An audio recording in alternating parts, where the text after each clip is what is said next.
ආපදා තත්ත්වින්ද video එකක් කරෙත් නැහැ.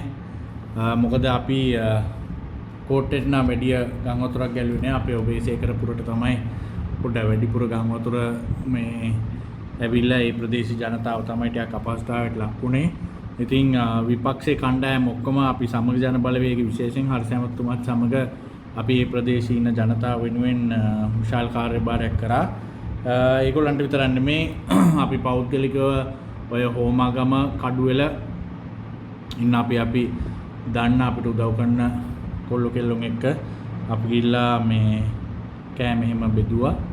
ඉතින් කතාරන්න හිතුනේ දැන් කතාව යනවානේ දැන් මේ JVP එකට අදාළ ඔය මාධ්‍ය කරන කට්ටිය മന്ത്രിවරු ඒගොල්ලන් කියනවානේ මේ දේශපාලනය කරන්න එපයි කියලා මේ ආපදාවත් එක්ක.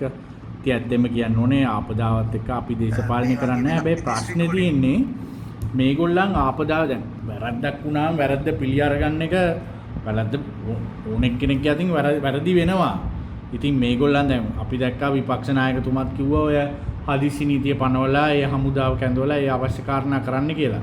ඉතින් ඒ වෙනකොට මම දැන් කියන්නේ නැහැ ඔයගොල්ලෝ ඔක්කොම දැකලා ඇති අර ඔය ඩික්ටර් ගැන ඔය කවුද දෙරණේ ගිය වැඩසටහන එතකොට ඔය ආපු ඉන්දියන් රිපෝට් මම ඒවා කියන්නේ නැහැ ඔයගොල්ලෝ ඔක්කොම දන්න හින්දා. ඉතින් ඒ වෙලාවේ ඉතින් එතුමා සෙල්ෆි ගගා හිටියා මේ අවශ්‍ය ක්‍රියාමාර්ග ගන්න නැතුව ඇමතිවරයා හැටියට ජනාධිපතිවරයා හැටියට. ඉතින් දැන් ඉතින් වැරද්දක් වුණාට වැරදි වුණාට පස්සේ බොරු කියලා වැඩක් නැහැනේ.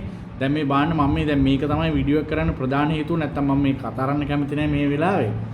ඒ වුණාට දැන් මේවා කතා කරන්නත් වෙනවා. මොකද මේගොල්ලන් කියන බොරු හැටියට මේවා කතා කරන්න වෙනවා. මොකද බොරුවෙන් ජීවත් වෙන්න ඕනේ නැහැනේ අපි සාමාන්‍ය මිනිස්සු හැටියට. ඕනෙක මිනිසුන්ගේ අතින් තමයි වැරදි වෙන්නේ. උනාට වැරද්ද පිළි අරන් ඒ හරි ක්‍රියාමාර්ග ගන්න එක තමයි හොඳ ගතිය. දැන් මේ බාන්නේ මේ නලින්ද ජයතිස්ස අනිත් ඔක්කොම ඇලර්ට් එකේ තියෙනවා. ඒ නිසා තමයි වැස්ස වැඩි වෙනකොටම ඕන දිස්ත්‍රික්කෙක ගිහිල්ලා බලන්න. නාවික හමුදාව තමන්ගේ බෝට් එක සූදානම් කරලා තියෙනවා. දැන් මෙයා කියන දැන් දැක්කනේ වැස්ස වැඩි වෙනකොටම නාවික හමුදාවම ඕන දිස්ත්‍රික්කයක බෝට්ටු ලෑස්ති කරලා තිබ්බලු. දැන් එයාගේ එහා පැත්තේ වාඩි වෙලා ඉන්න පාර්ලිමේන්තුවේ බිමල් රත්නායකම අපි ඔක්කොමලන් දැක්කනේ Facebook එකේ දාලා තිබ්බ කැබිනට් ඇමති කෙනෙක්. මම හිතන්නේ මේ කැබිනට් එකේ ඉන්න හොඳම කැබිනට් අමාත්‍ය ධූරයක් දාන්න කැබිනට් ඇමති බිමල් රත්නායක මේ නලින්ද ජයතිස්සගේ එහා පැත්තේ වාඩිලා ඉන්න බිමල් රත්නායක Facebook එකේ දාලා තිබ්බ බෝට්ටු ඕනේ කියලා. ඉතින් මේ වගේ පට්ටපල් බොරු විහිළු කරන්න එපා. තමන්ගේ අතින් වැරද්ද වෙලා ඒක හරියට වුණ නැත්නම් ඒක පිළි අරගෙන ඒ වැඩේ ක්‍රියාත්මක කරන්න කියලා තමයි හරියට ක්‍රියාත්මක කරන්න මේ කියලා තමයි අපිට කියන්න තියෙන්නේ. ඉතින් ඒ කියන්නේ මොන හරි වැරද්දක් පෙන්ලා දෙනකොට ඒක හරි තත්ත්වය තමනුත් දන්නවනේ. ඉතින් ඒකට නිකන් බොරු කිය මෙතන දේශපාලනය කරන්න එපා ඕගොල්ලන්. ඉතින් ඕගොල්ලන් දේශපාලනය කර විපක්ෂේ ඉන්න മന്ത്രിවරුන්ට සහ විපක්ෂ නායකතුමාට බැන යනවා අර ගම්පොළ ගිහලා සෙල්ෆි ගැහුවලු. එතුමා ගිහිල්ලා එතුමා තමයි දැන් මේ ජනාධිපතිතුමා කරන්න ඕනේ වැඩේ එතුමා කරන්නේ. එතුමා අර එම්බැසඩර්ස්ලට කතාල්ලා කියනවා ලංකාවට ආධාර කරන්න කියලා පුළුවන් තරම්. ඉතින් එතුමා ආධාර කරත් එතුමාව ගෙන්නලා දෙන්නේ නැහැ අනුරු කුමාරට තමයි දෙන්නේ. ඒනොට අනුරු කුමාර කරන්න ඕන වැඩේ එතුමා ඉක්මනින්ම එම්බැසඩර්ස්ලට ගෙන්නලා කිව්වා ආධාර කරන්න කියලා. එතුමා ගිහිල්ලා ඉස්පිරිතාල වලට ආධාර කරනවා.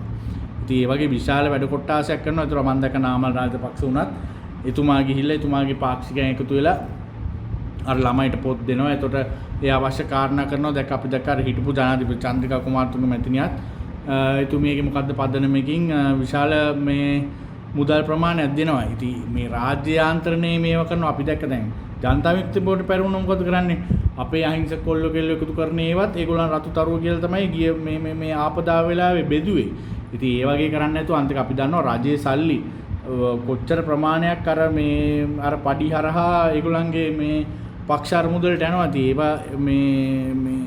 ඒවා පාවිච්චි කරනවා. ඒ අපි දැක්කේ නැහැ.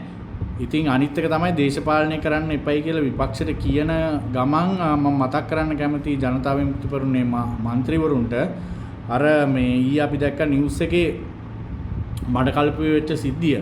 ඉතින් ඒගොල්ලන් ඒ හිතපු තරම් මඩකල්පුව දින්නේ නැත්තම් ඒගොල්ලන් ඒ ප්‍රදේශයේ ඉන්න ජනතාවට ඒ විදිහට සලකන්න එපා කියලා තමයි අපිට කියන්න තියෙන්නේ. සාධාරණව සලකන්න. මේ මිනිස්සු ආපදාවට ලක් වෙලා මේ මිනිසුන්ට ඒ අවශ්‍ය කරන ඒ දෙනවයි කිව්ව මුදල් මොකද ජනාධිපතිතුමා කිව්වා ටකරමක් ගියත් ලක්ෂ 10ක් දෙනවයි කියලා. ඉතින් ඒක ඒ සාධාරණ විදිහට මේ මිනිසුන්ට ලබලා දෙන්න. මොකද මේ මිනිස්සු අපි දැක්කා ඒ නිවුස් එක බැලුවාම විශාල ප්‍රමාණයකට ඒ ආධාර හම්බ වෙලා නැහැ. ඒ පැත්තේ ඉන්න අපේ සමග ජන බලවේගයේ කට්ටියකින් එහෙම ඇහුවාම කියන්නේ ඒ අවශ්‍ය කරන ඒගොල්ලන්ගේ පාක්ෂිකයන්ට විතරයි ජනතාවට ඒ පාක්ෂිකයන්ට විතරයි ඒ සල්ලි ලබලා දීලා තියෙන්නේ කියලා. ඉතින් එහෙම කරන්න එපා. ආපදාවට ලක් වෙනකොට රටට මොකාට හරි හානියක් ලක් වෙනකොට මේ පක්ෂ බලලා නෙමෙයි මේ සෝබාදහමේ එහෙම කරන්නේ. ඉතින් ඒකින්ද ඒ වගේ පටු දේශපාලනය කරන්න එපයි කියලා තමයි අපිට අවසාන වශයෙන් ඉල්ලීමක් කරන්න තියෙන්නේ. අන්තික විපක්ෂයට බැන බැන ඉන්නවට වඩා රාජ්‍ය යාන්ත්‍රණය හරියට ක්‍රියාත්මක කළා ඒ කර දෙනවයි කිව්ව පොරොන්දු ටික හරියට දීලා ඒ අවශ්‍ය කාරණේ කරන්න මේ ওই මඩ දේශපාලනය කරන්න අවශ්‍ය නැහැ. ඒක තමයි කියන්න තියෙන්නේ. බොහොම ස්තුතියි.